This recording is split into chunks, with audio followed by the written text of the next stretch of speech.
Hey yo, it's time to roar, get loud, let's ignite. Jeremy B in the house, we keeping it tight. Every weekday at 11, we ready to ride. Lions Talk Live, come and join the pride. Waking up early, it's that morning grind. Tune in to the show, leave the troubles behind. Jeremy B's the king, with the voice like thunder. Every word he spits, it's a lyrical wonder. Got the lions around, sharp and fierce. When we hear one pride, you can't help but feel your heart pierce. Talking all the topics, keep it real, keep it raw. With a lion's mentality, we're ready for the roar.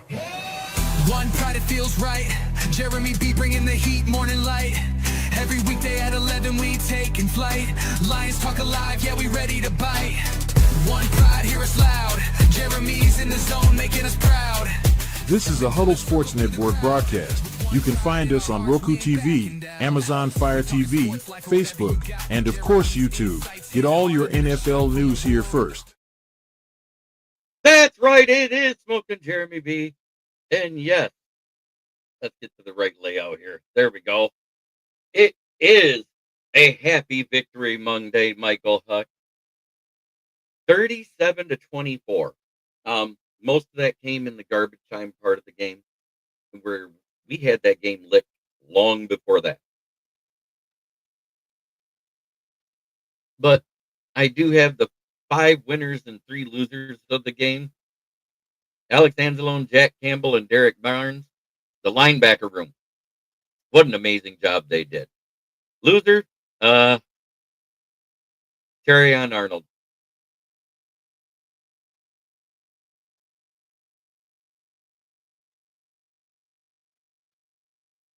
And Arnold left the game with a shoulder injury, requiring a cart trip to the locker room.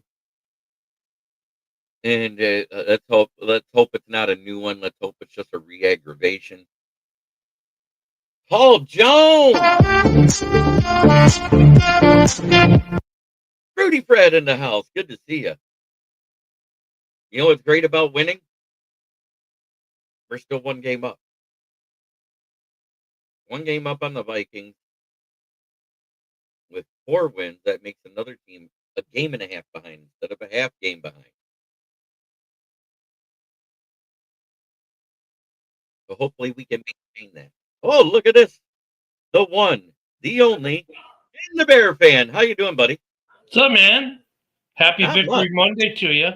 Yeah, happy Victory Monday. I got a All question. the teams in the NFC North that played won. So the Vikings game, that was a good one. They could have easily have lost that game because the Browns showed what we've been kind of talking about. You get some decent quarterback play, they're going to win some games. But rookie quarterback will make rookie mistakes. But you can see the light in the tunnel for them this year. But my question is about the Lions. Yep, our secondary sucks. There, I said it. Well, I was going to say, I expected this to be a complete drubbing. Well, and it was a drubbing, and then it you was let a the drubbing until, and then we let our foot off the gas, and they got back in the game late. It still was a 2-score lead to end the game, with them scoring 3 scores towards the end. So I was just like, come on, Detroit. I've been talking good stuff about you, and then you almost lay a goose egg. Yeah, well, not really. I knew they weren't getting back in the game because they didn't score till too late in the game to get back in it. You know what I'm saying? Everything was in the 4th quarter. Dude, but I get that, but then you look at the Arizona game with that touchdown that the Titans got off the interception, fumble, recovery. And I agree, there was some bad calls made during that 4th quarter too, to change the game. The first 3 that gave them first downs, I completely agree, were completely warranted. The one was a bullshit penalty to wipe with Naden Hutchinson sack off. And we also had another safety taken off the board. That one sucked. Losing that safety sucked. But we still got the other one from Derek Barnes, so that was great. Dude, you guys should have won by 40 points. And we probably would have had a few different things happen. It didn't. It just felt it was weird watching a game. So I'm like, okay, I'm not going to watch the Lions game. This is going to be a drubbing. And it started out as a drubbing. I'm like, okay, cool. I don't have to pay attention to this game. Let me go pay attention to some of these other games. And all of a sudden, I'm like, I need to start watching this game because I'm watching my fantasy score. Because, oh, by the way, I had Detroit's defense yesterday. And I'm looking at the fantasy score.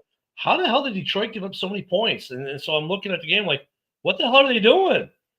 Well, I'm going to tell you right now, we had a couple injuries in the back in that secondary too, which didn't help us towards the end of the game. But I tell you what, though, I watch that game and it gives me hope as a Bears fan for when we play you. Not that I was worried, because I'm not, because Lions Bears games are always going to be close because they're division games. That's just the way it is. But it was like, if as a Bears fan watching that game yesterday, you're going, wow, they had this much. They gave up this many points to Cincy. Oh, that's right. Trey Hendrickson's. No, he did get 2 sacks, right? Yeah, he got 2 sacks. Miles Murphy got a sack. Yeah, that's their guy they drafted last year, B.J. Hill. And here's the thing: by the time you guys play us, if certain Bears fans get their way, Trey Hendrickson could be on the Bears roster. You might have to face him 2 more times. But like I said, the 5 winners that I got, the linebacker room, they played outstanding. Alex Anzalone got a pick. He had 1 taken away. He could have had 2. Jack Campbell got a pick. Jack Campbell was just tackling everything. 11. He's been a tackling machine. 11 tackles on the team, and they were both total. And he's leading the team in total and solo tackles. Would you say though? And I heard this said yesterday. I kind of agreed with it. That the 3 interceptions you got early, because that's when I was paying attention, they weren't turnovers as much as they were gifts. Well, that's because it was Jake Browning. He gave every team gifts so far. Yeah. So come on, don't sugarcoat. Well, that's what I'm saying. Though they were gifts. Kirby had to adjust to the ball on the 1, so I'll give him credit. He adjusted to the ball, but it was a horrible pass. But Anzalone was like, "What? You're throwing me the ball?" I'm going to defend Manu a little bit. It was Manu's first start. Period. What's it mean there were bad calls made? There's bad calls every game, Steve. Don't go there. Wait, Steve, have you not watched the NFL over the last decade? What was it that I said in 2019 after the horrible one that made it so the Chiefs got a touchdown on where Tracy Walker grazed Pat Mahomes? But Steve, let me say something, and take this as you will. And I'm not saying that it's a reason you guys beat the Bears, but the Tesla got out of bounds call is one of those calls that went in your favor. That was a total bad call. So it does go both ways. It does go both ways. Sometimes you get a good call that's bad, and sometimes you get bad calls that are bad. But more often, what are we complaining about? Well, yeah, it's kind of like it's when we complain about a player. Oh my God, so and so's trash because look, he got beat on this coverage. Yeah, but what about the other 50 plays where he was perfect and they couldn't throw at him? Right. Yeah. I know. It's the same thing. And it's, while Terrion, there was good and bad in his play. What he did do, his one time he had a chance to make a tackle in the run game, he made it. And he did it very well. That's the one thing I've defended him on. He's been a very good tackler. And he helps to set the edge in the run game. There's not a lot of people running on Terrion Arnold's side, but he re-aggravated that shoulder. Oh, yeah, Steve, there were bad calls made. It was a ticky-tack one that took a safety off the board. There was another ticky-tack one that took a sack for Aiden Hutchinson off the board. Yep. And then there was one that gave them a first down when they said we were offsides and we didn't move. Oh, we got Steve talking to Steve. Yeah. I'm talking to Steve, the Packer fan, Steve Bauer.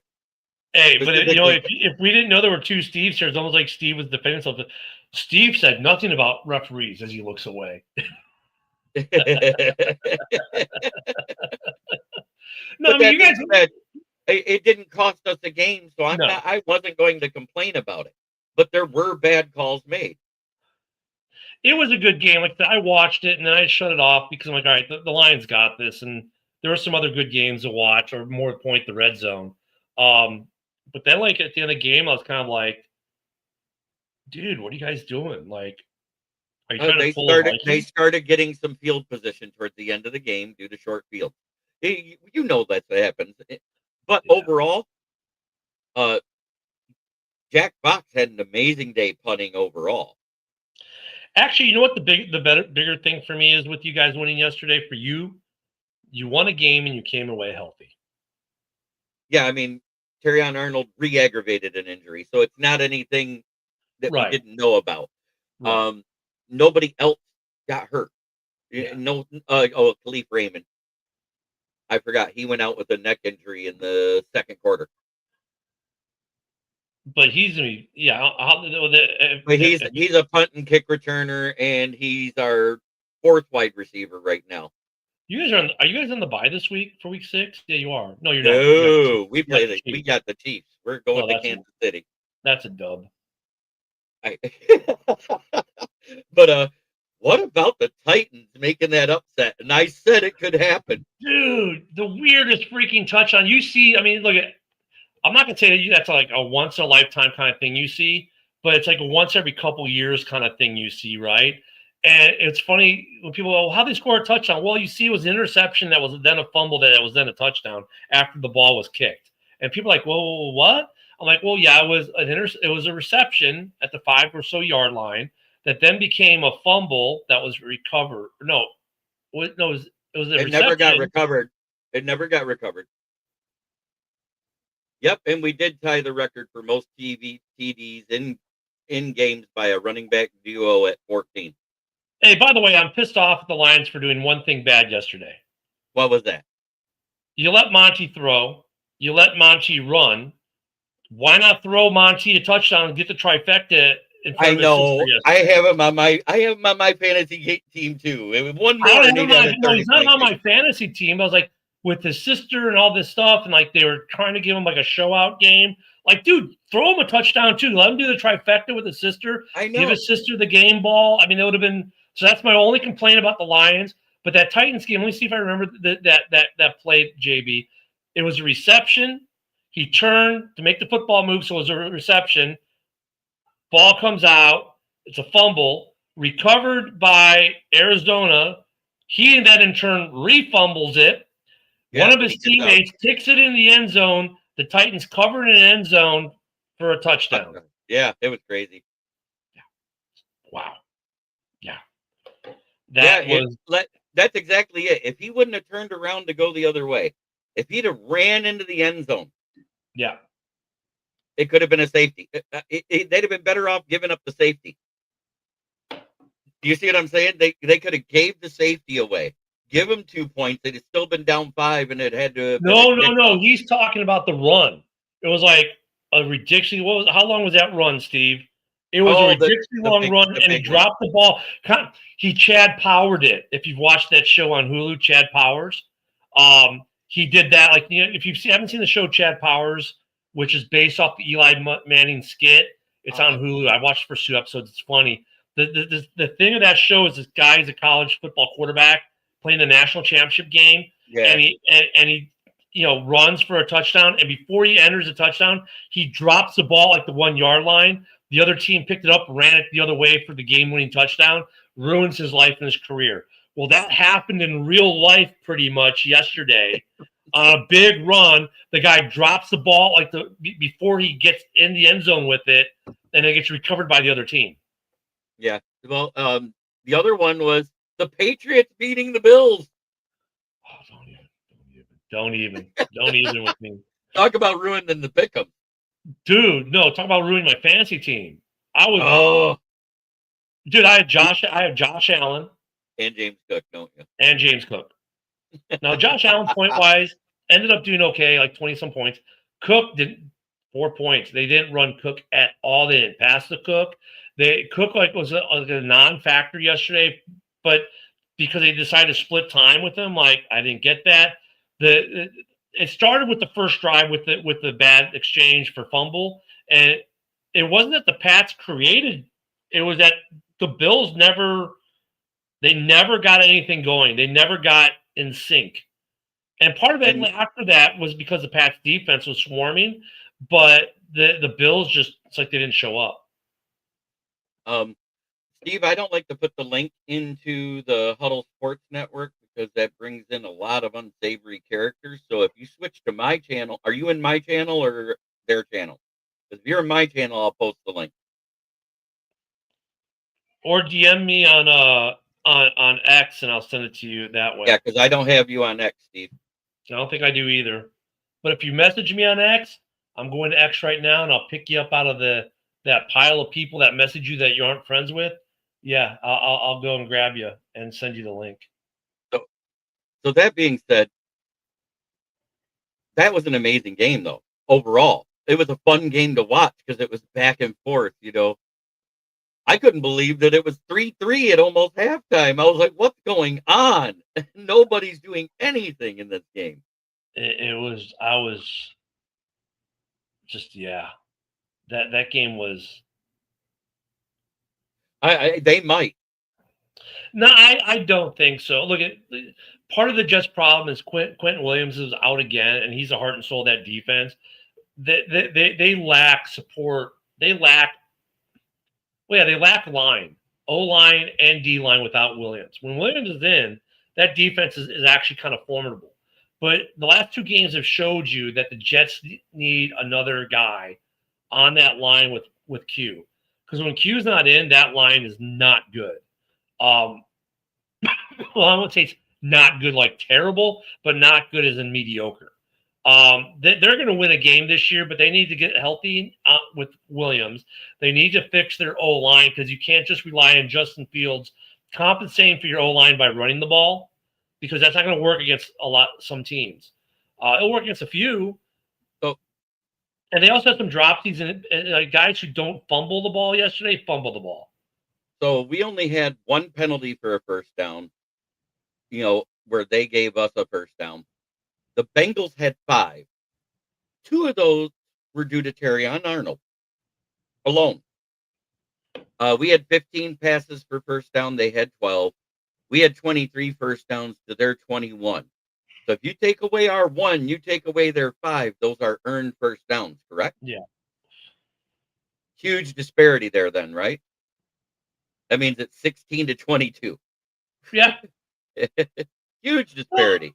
I was just mad that they didn't let Monty catch a touchdown, man. I was pissed at him for that. I was like, come on, man. Passing yards, because of how well they did in the fourth quarter, they brought it almost to even. It was 247 to 237. Completions versus attempts, 20 completions out of 24 passes. That's pretty efficient. Yards lost to sacks. Both teams lost 14 yards in sacks. Trey Hendrickson, man, dude still got it. Yeah, I know. And I said that if Decker played, I was more confident. I said, if he does, and I said that Wednesday night, I said, he's out and I expect him to play, but if he doesn't, we'll see sacks. Did I not say that? Do you think, because I think we all agree that Trey Hendrickson is going to be traded, right? I don't agree.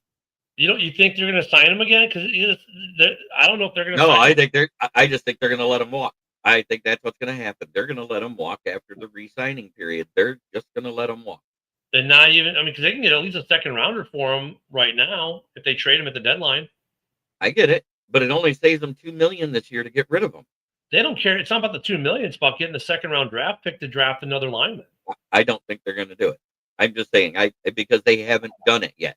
They haven't done it with anybody on an expiring contract. They've always just let them walk the next year. Interesting. Yeah, and what's funny is that's the other thing. Chase didn't get a touchdown until Arnold was out of the game. So that's kind of a huge thing that people are missing. He's not a guy that should be covering an elite wide receiver, but he was. And yes, he gave away 2 first down, 1 defensive holding, and 1 PI. Guys are going to get beat. I don't care how good you are. Sauce Gardner got beat, and he's phenomenal. He got beat like a drum. But even Patrick Surtain got beat pretty good on a couple plays yesterday in his game. These guys, these really good corners and really good safeties get beat. And sometimes they get beat because it's not man, it's zone. And I love that. When the offense does what it's supposed to do and drops it where it should drop it in the zone, right, in those soft spots, and we all know about it because our offenses do it to their defenses. But when it happens to our defense, guys like, oh, look, he missed that coverage. No, dude, he was in zone. And the offense did what they were supposed to do, and he did what he was supposed to do, and they made the correct play on the defense that we had called. Like, why can't fans accept that? Sometimes guys get beat because they're playing zone. Just like the Romeo Doubs touchdown in the Packers game, he chose the wrong route to go after Dobbs. It was a pick route. The guy stood there and he went around him like he was supposed to. The guy didn't actually pick him and block him on the play, so there's no penalty. But he chose to go around the front of him instead of going behind him. He goes behind him. Romeo Doubs doesn't get that touchdown. It's a different game. Yeah. Because that was what snowballed in that game. Because after that touchdown, it was one after another. Yeah, Dobbs and that big helmet of his. Yes, you're absolutely right. Do we still have it? I don't think I ever had that one. I got rid of a few that were just eating up space on mine. Well, hold on. You'll have it here in a second. Hold on. I know you're getting ready to load it. As soon as it's loaded, yeah, I'll do you a solid. There it is. Hey, if you miss that helmet in a game, something's wrong with you. Is that a walking penis head? That is like the biggest helmet I've ever seen in the history of football. I mean, now look, if Arnold misses covering that, okay, fine. You might have a point. I don't think he missed. But like I said, yep, the receiver has the advantage, and you're playing backwards to start. And if you don't have smooth hip swivel and change of direction skills, you're gonna get beat every time. That picture is not exaggerated, Moonscar. It is a little. No, that's not a doctored picture. That is not a doctored picture. I don't remember it looking that big in the game. That's practice. That's a practice picture, but it's not doctored. Good Lord. I know, right? It's like wrapping your guy in bubble wrap. It's like, jeez. I mean, look, you guys gotta understand something though, too. Like with corners, safeties, even receivers, they all, so like to piggyback off what JB is saying. Sometimes like they make the decision to go forward versus in front of the guy versus around the pick for whatever. There's a multitude of reasons. Remember, it's a split-second decision. Maybe he's going that way because you're taking a guess at the guys that you're making you're making an educated guess too of which way the receiver's going to go, because what, sometimes you go behind the pick and the receiver goes in front of the pick. Sometimes you go in front of the pick and the receiver goes behind the pick. There is a little bit of a guessing game that goes with that too. Right. And he guessed wrong and he got beat. That's what I was getting at. That's all I'm saying is that's what he needs to work on more than anything, is recognizing where the route's going. But that comes with time. Look at Darius Slay and how great he was in his career. He wasn't great his first 2 years. No. He was beat like a drum. Well, that's the other thing. Like, another good example, Tyreek Stevenson for the Bears. Yep. I mean, people last year after the Hail Mary, which I get you gave him grief. Yes, give him grief for jaw jacking, but he was the only guy who made a play right on that ball. He just didn't get the bounce going his way. But guys were giving him, hell, well, look what he's done this year for the Bears. He's doing good. You got to let these guys grow. I mean, too many times I see fans like they expect a guy, a rookie or a second-year guy, to look like he's a fifth-year All-Pro. It's like, dude, it takes time. You're a fifth-year All-Pro because you're a fifth-year All-Pro, not a second year. And, yeah, some guys, especially with quarterbacks, we see this, right, JB? The first year they come out great, C.J. Stroud. After that, he's been kind of pedestrian. Some guys, it takes 2 or 3 years for them to develop. Everyone develops differently. We have to allow for that at every position. Absolutely. He zigged when he should have zagged. That's exactly the type of stuff we're talking about. It's that split-second decision. You're either going to be perfect or you're going to be awful. There is no in-between in that split-second decision. No. Yeah. And you learn that by those accidents happening. You know what I'm saying? Well, the thing, JB, you still see guys like Surtain, JJ when he's not hurt. You still, Sauce Gardner. You still see these guys who are the all-pros, the big money guys. They make the same mistakes. Look at Jalen Ramsey. Yeah. He was He had more yards than Terrion Arnold given up last year. And he's an all-pro.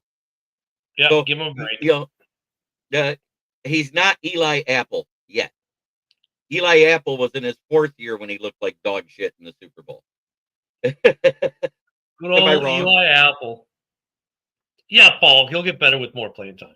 They all do. Right. And I don't mind them. I don't mind them splitting his snaps with Amik like that, because Amik is a veteran corner. It gives him somebody to learn from at that position rather than learning from somebody playing at another position where it's a little different. Ralph Williams, how's that eye doing, brother? Hope you're doing well, man. But man, overall, for 3 quarters and about 4 minutes, it was a great game for the Lions. And then that's when everything started to snowball at the same time. But at the same time, we were in garbage time. We had practice squad corners doing better. I'm glad to hear you're doing better, brother. Yep, me too.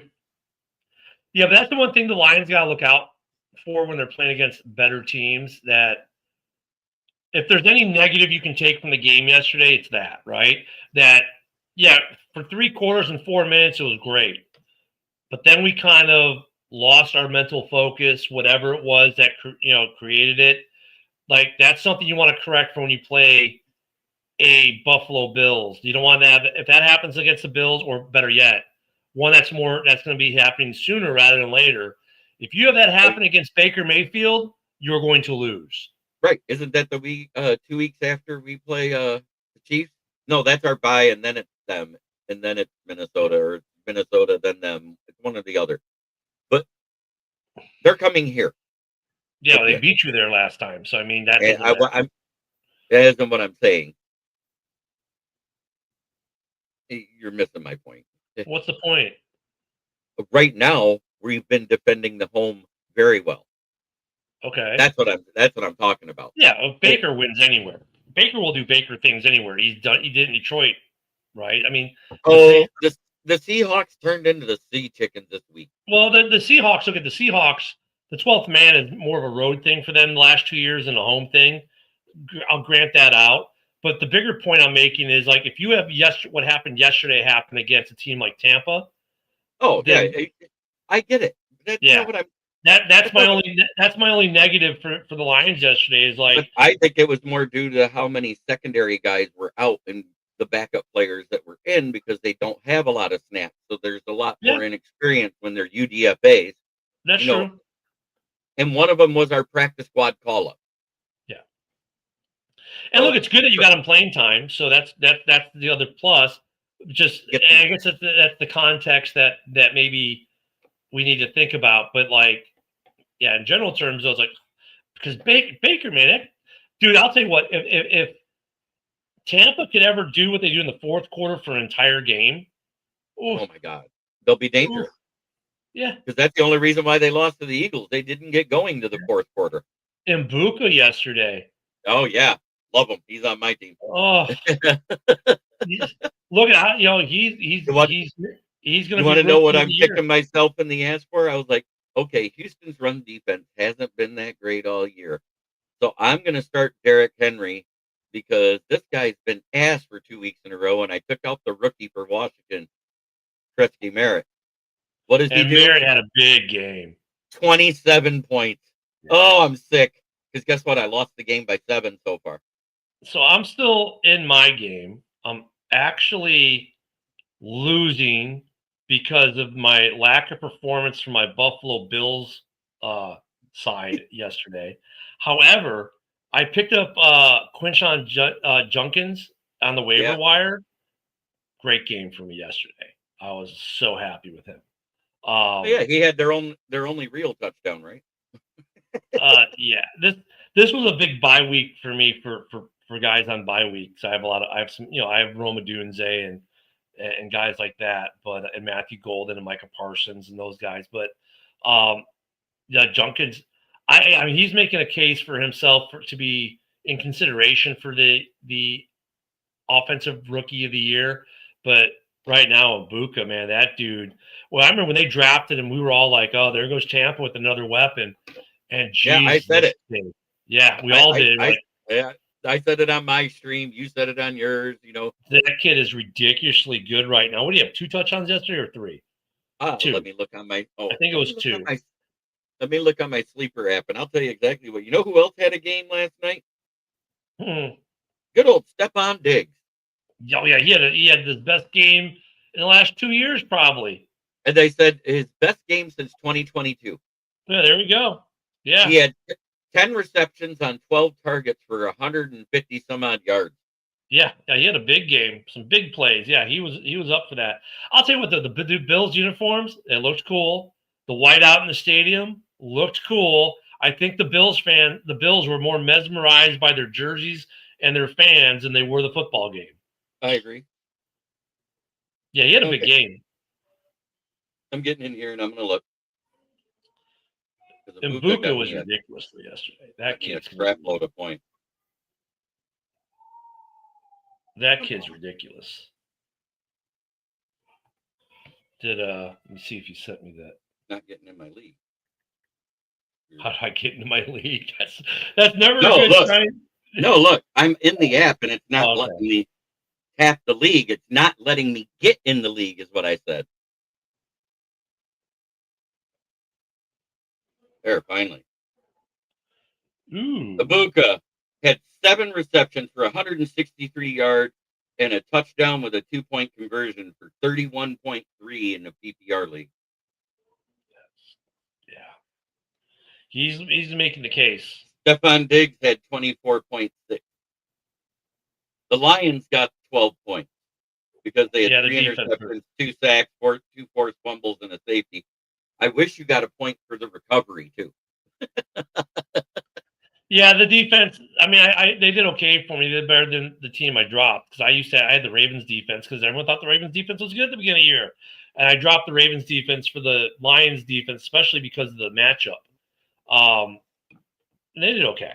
They did okay for me. So I'm not bad complaining. part is until they started giving up points in the fourth quarter. Then I was like, "What the hell, Detroit?"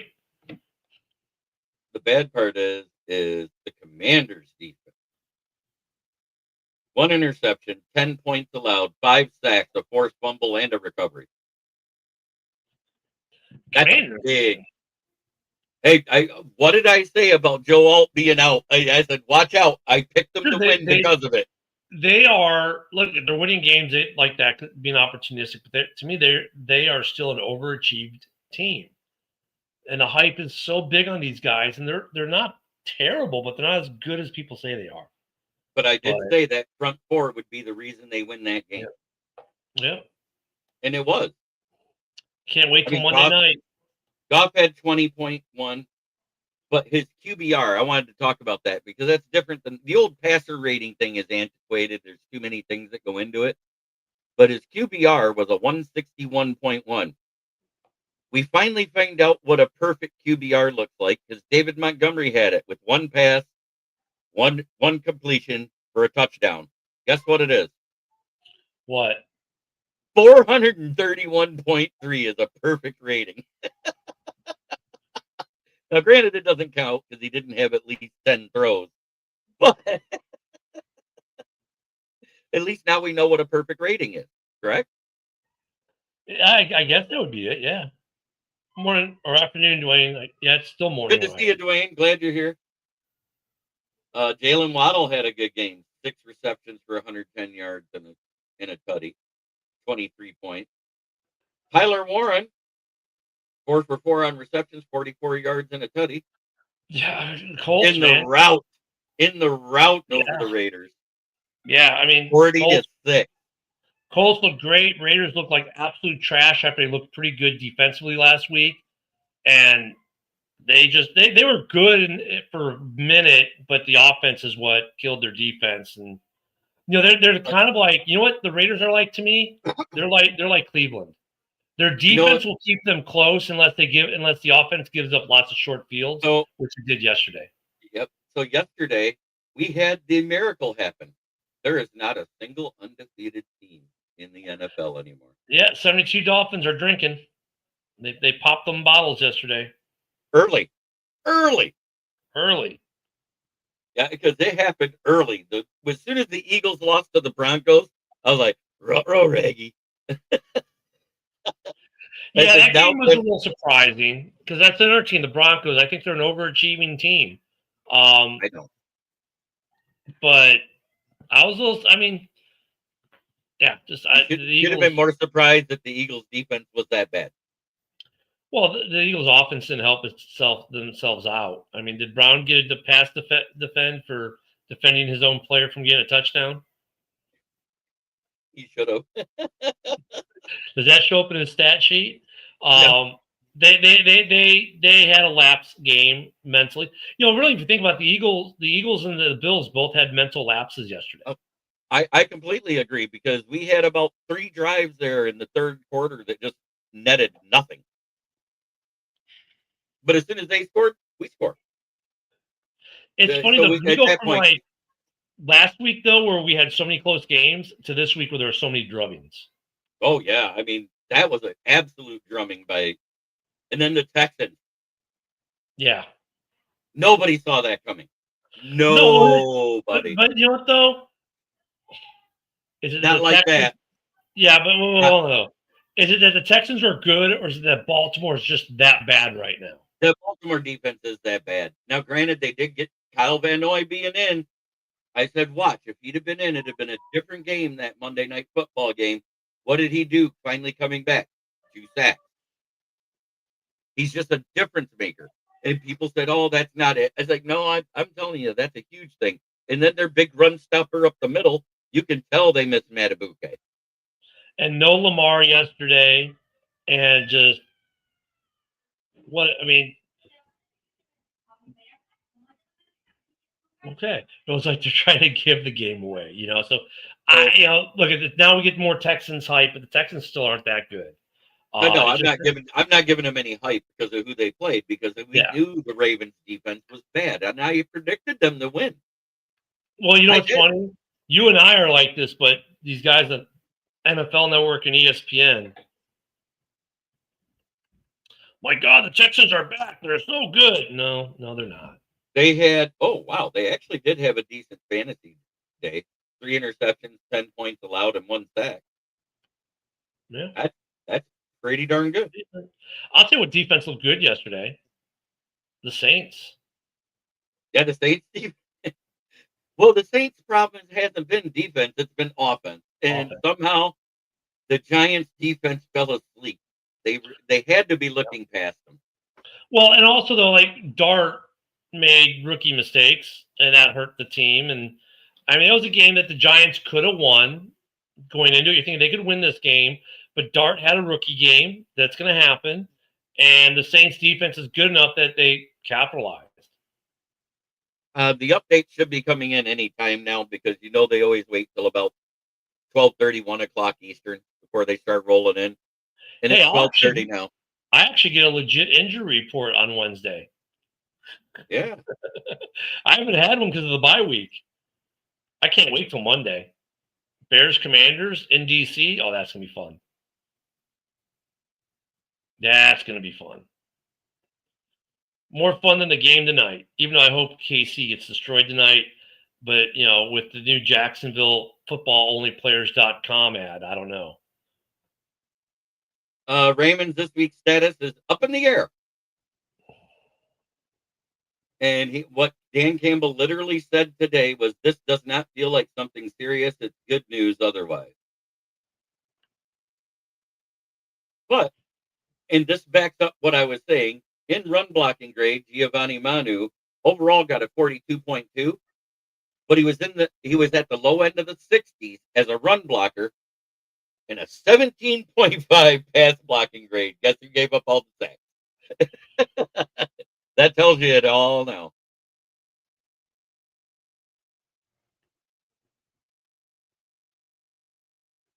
Yep, no one goes undefeated. We already said the Dolphins are drinking. Yeah, they're still drinking. That party's still going on today. They're all retired. They have nothing better to do. Hey, what about the other big news in the NFL this weekend? Which one was that? Mark Sanchez. Oh, yeah, but you know what? I got to do it. There was two things that got carved up in Indianapolis this weekend. One was the Raiders defense. The other one was Mark Sanchez. And then you find out he was the cause of it because he attacked somebody the after Uber he driver, was drunk at a bar. like a 60-some-year-old Uber driver.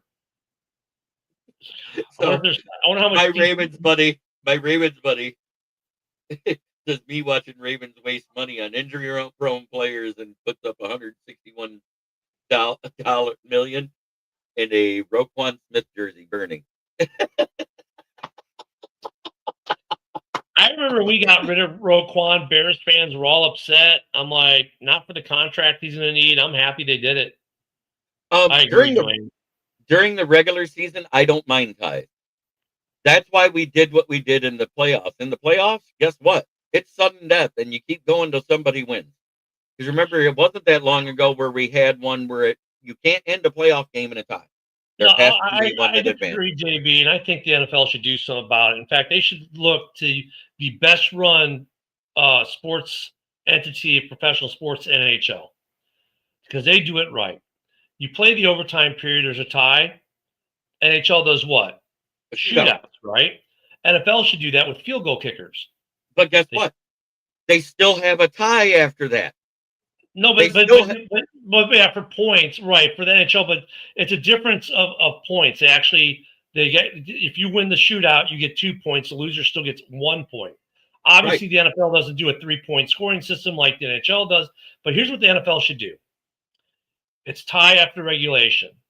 Okay, so now you go to a shootout with field goal kickers. You start out a 35-yard field goal, then go to 40, 45, 50. 55, sudden death. The first guy, if your guy makes it, that guy misses, you win. I guess he missed where I talked about that after he commented it the first time. Gibbs and Monty tying the running back touchdown record. Yeah, we know 14 games with each of them having a touchdown. Great record to have. So have a kickoff, sudden death, field goal kickoff to decide the game. Why not? The second overtime, I understand they don't want the players on the field that long, injuries, blah, blah, blah, blah. Okay, cool. So let's do the field goal thing, and you can have the defenses out there so they can try to block these things, because that should count, right? And let them go from 35, then 40, 45, then 50, 55, and make it sudden, like kind of soccer style almost, except make it sudden death. So if the first guy misses, the second guy makes it, it's over. The first guy makes it, the second guy misses, it's over. Yep. But at the same time, let's say they try to kick it and it's blocked, the other team wins automatically. Well, no, that'd be like the goalie in soccer stopping. So that counts as a miss. So if the first guy goes to kick it and it's blocked, I'm saying make it in that thing. If a team blocks it, it's a point, and that ends the game. Yeah, but you gotta let the other team go so you have the opportunity to block. So that's what I'm saying. No. It's sudden death. I disagree. I disagree. If it's sudden death and you try to kick, you had your possession. That's what I'm saying. You had your possession. If it's blocked, give up the point to the other team and call it game over. Oh, I see. Yeah, you make that a point. That's the one. I guess you could do it either way, but still, I mean, that would be better than the games in a tie. The bad part about college overtime, do you know what that would do to NFL teams having to walk to the other end of the field to the 20 or 25-yard line like they do, because they start them either just inside or just outside of the red zone? That switching end zones all the time, that would be even more on them to me. I don't think that works in the NFL. I think it works with young guys because it's conditioning them. You know what I'm saying? Yeah, I mean, I hate ties. Thank God they don't happen often. They don't. How many? What, we had one tie last year. We've had one tie this year. We get about one or two a year, it seems. Yeah, and then we'll go a year or two without one. But I think prior to that, we had 4 years where there was no ties. There was no. Yeah. So ties don't happen often. That's why everybody hates them. But at the same time, I'm going to say it right now: if you end up with the same win total, that tie puts your team in the lead. Yeah. The Packers are in second place right now, or now they're in third place. They're in third because for the fact that they have a tie, that they're 2-1-1 versus 2-2. Right. So, like the Bears, who are sitting at 2-2. Yeah. So yeah, and that's not a dig. That's just being honest. And it's just I hate the tie too, though. I just hate the tie. It seems so anticlimactic. It's like, why even watch this game? It's a tie, whatever. Yeah, again. We could have had that last night, but the Patriots said, "Fuck that, we're going for it," and got the win, and didn't have to go to overtime. Thursday night. Could have happened Thursday night, but McVay says, "No, I'm not going for the tie. I'm going for the win." I like that much better, to be honest. It made it more exciting. But I'm saying there was so little time, and they had no timeout. They literally could have sat on it and let it go to overtime. Yeah, they could have just taken 2 knees and went to overtime. And Drake May's like, "No, I'm going to hit somebody and get us in position." And they did.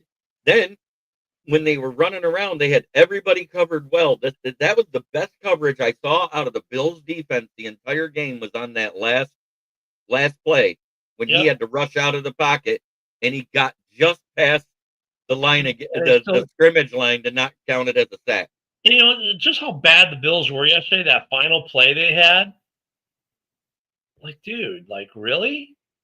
You're going to throw it? It was just, they were so discombobulated yesterday. Yeah, the problem is there's not, like, the Rams failed to win that game because they went for it on that 4th down. Yeah, Dwayne brings up a good point, though, that I think Dan Campbell, one of the things that he really did league-wide is he showed teams that, look at the numbers, say I should go for it on 4th in this situation, because, he played the analytics. And he was the first one.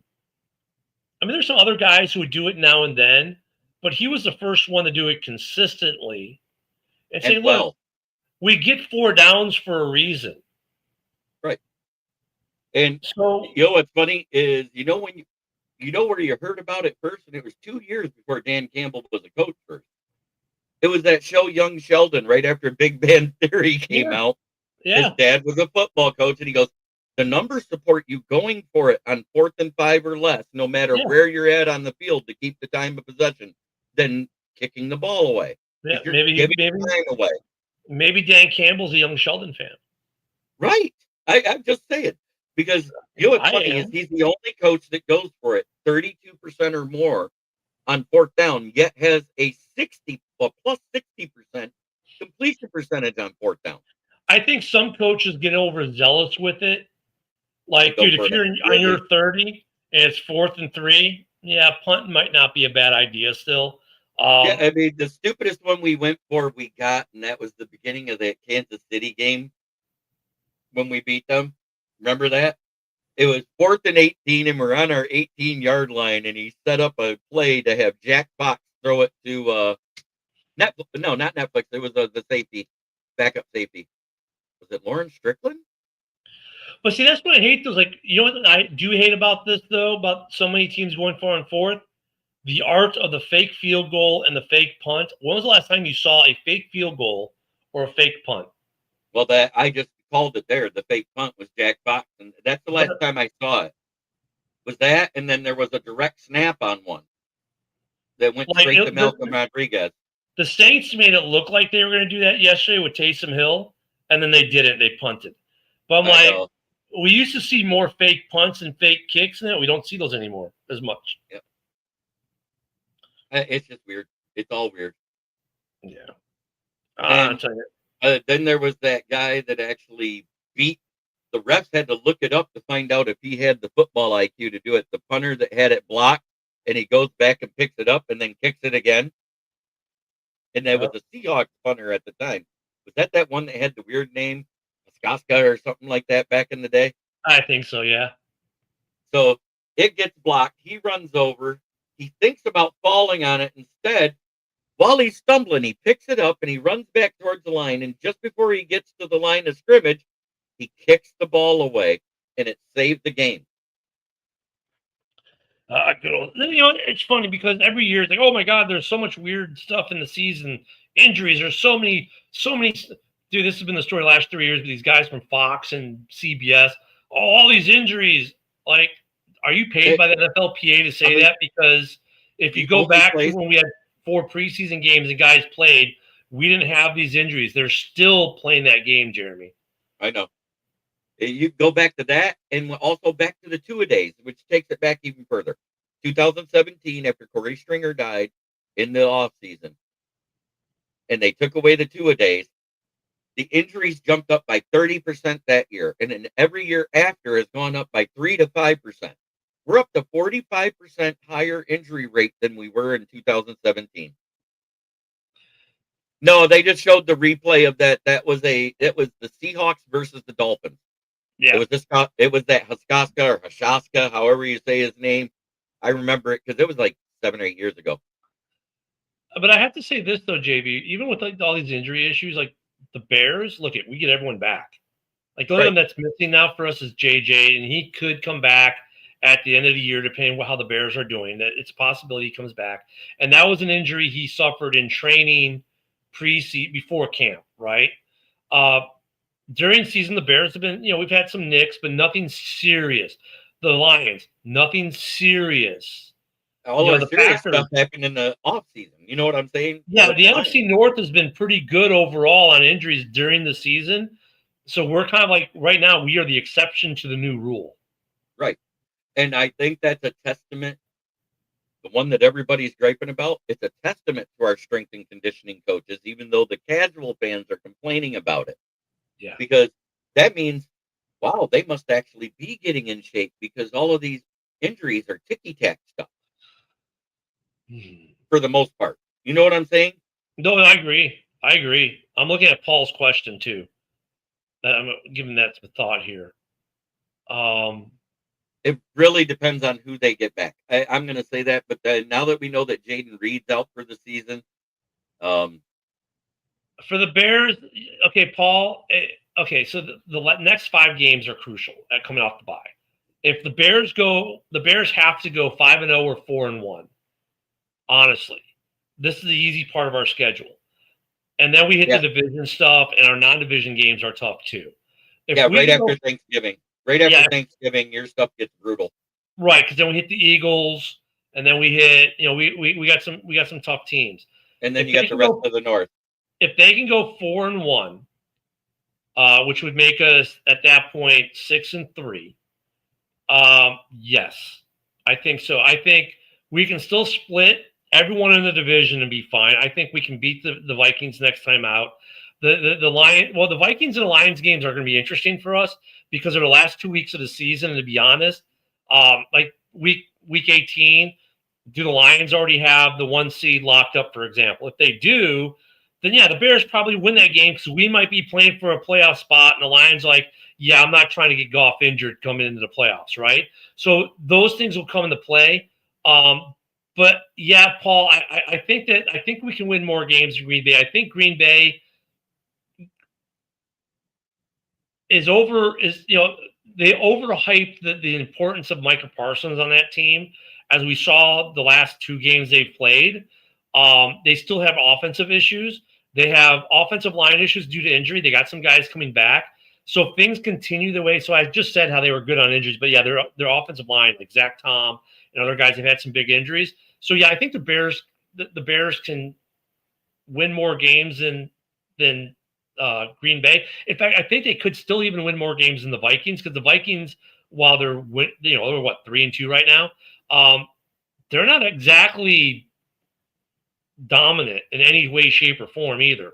The only team that's showing any kind of dominance or any kind of being good on both sides of the ball right now is Detroit, but no one else in the division, like even the Bears, they're really good offensively throwing the ball, but we're bad defensively. We're bad offensively and defensively with the run game. We're good against the pass game and with the pass game both ways, but I think we can do better than Green Bay, maybe even the Vikings. As far as the Lions, no. Well, anyways, I just got some news from PFF. Cornerback Terrion Arnold allowed 3 catches on 6 targets for 28 yards So the only thing that hurt his play was the defensive holding and the PI he got. It was not. He actually rated better on PFF than it's actually been his best PFF ranking of the season. And look, guys are going to give up short yard stuff anyways all the time because sometimes their goal is, hey, let them get the 5 yards so we can get to the 4th down. You know what I mean? Because a couple of those plays that he got beat on actually went to the guy in zone behind him because it was zone coverage. Yeah, I hate that. Not that. You know what I mean? I hate that counts against him in zone because I hate when they say, "Oh my God, look, it's so and so got beat." No, I mean the casual fan says that he got beat. It's like, no, he didn't. Then you find out that he's in the flat of his zone and he covered his area well. Yeah, he's doing what he's supposed to do. That's like with interceptions for quarterbacks. I really love, especially in the blind throw plays, where it's a timing route. So whether it be Goff, Caleb, whoever, the ball needs to go on the right sideline once you're on a 20. So you need to put the ball at the 30-yard line on the right sideline. By the way, you're throwing blind, but your receiver will be there. The quarterback trusts that his receiver is going to be there, lets the ball go. Oh, the receiver's not there, but the corner is, and it's a bad interception, and the fans lose their shit. It's like, no, the quarterback did exactly what he was supposed to do. It was the wide receiver that failed. The wide receiver gets no blame, but everyone blames the quarterback. Well, same thing with these corners and these safeties when they're in zone coverage. Look, we as fans, when our offense makes one of those plays, like, wow, look how great our offense did. They made this great play. When it happens reverse, oh, our defense should have got that. No, they did exactly what they're supposed to do. Their offense made the correct play, and they completed correctly a play they should have completed. Or they just made a great play. But the casual fan gets all, oh my God, he got beat. No, the guy did exactly what he's supposed to do. Covered his own. Yeah. Well, that's where I seen a lot of it, where he gets a lot of hate. And I was like, wait a minute, there was a guy behind him that was supposed to pick him up. So that guy's supposed to move up in his zone to stop where his stopped. Yeah. There's always a gap of about 5 yards between those zones for the safety or the other corner that's behind him, because it depends if it's cover 3, cover 4, cover 2. And I've tried explaining this before, and I just get told I was being a homer, saying he wasn't his bad. But that PFF thing proves to me that he was better in coverage than everybody thought. Don't tell Bear fan Mike you use PFF. He hates it. No, but I'm sorry. I'm talking about for the targets and receptions. Yeah, I know. No, because they're very accurate. They're very accurate on that stuff. I don't go by their grades as much for the secondary and the. It's a good tool, though. PFF is a good tool that you can use. The best tool that they have on it is how they grade offensive and defensive lines. Those are pretty accurate. Do they give some favoritism to some people that has like some crappy stats for a lot of snaps because of their name? Yes, we see that. Yeah, but I mean, if a guy gets beat in zone, like they did with Tyreek Stevenson in the Raiders game, oh my God, Tyreek got beat. He was in zone. He was right where he was supposed to be. So, Ken, this is the part of the show that you hate, and it's not even going to be the sponsors. It's because it's Victory Monday. But wait a minute, before we do that. Okay, I feel good now. You can do whatever. Hey, I heard they lost to the bye week by 22. They did? Okay. Yeah, I just was confirming. Yeah. And you guys managed a tie, so now your record's the same as theirs. Just playing. But this is what we do on Victory Mondays. Forward down the field, a charging team that will not yield. And when the blue and silver wave, stand and cheer the brave. Rah, rah, rah. Go hard, win this game. With honor you will keep your fame. Down the field and gain a Lions victory. Go Lions. And this is why JB has never auditioned for American Idol. Actually, I was in Mid-Michigan Idol back in 2010 and got second place out of 519 singers. Oh, jeez. Oh, good stuff. I've had people that come in and comment on the show saying I should audition to help that guy out if he's ever sick. Oh my, good game for you guys. You guys should have gotten a win. So Happy you guys didn't pull a choke job. Right. That's all I cared about. Thank you, Ken, for popping in, talking about the game with me, talking a little bit of the rest of the NFL, because until the actual full list of PFF stuff, I can't do top 5 and bottom 5. That's tomorrow, because that comes out 4 or 5 o'clock today.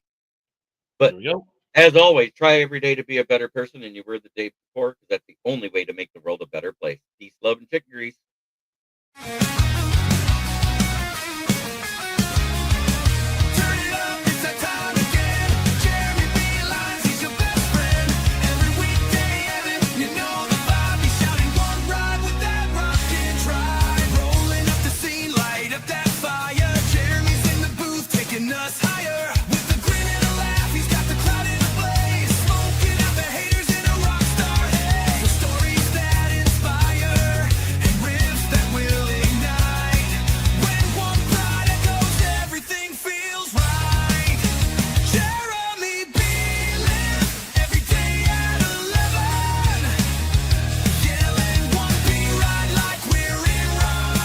This is a Huddle Sports Network broadcast. You can find us on Roku TV, Amazon Fire TV, Facebook, and of course YouTube. Get all your NFL news here.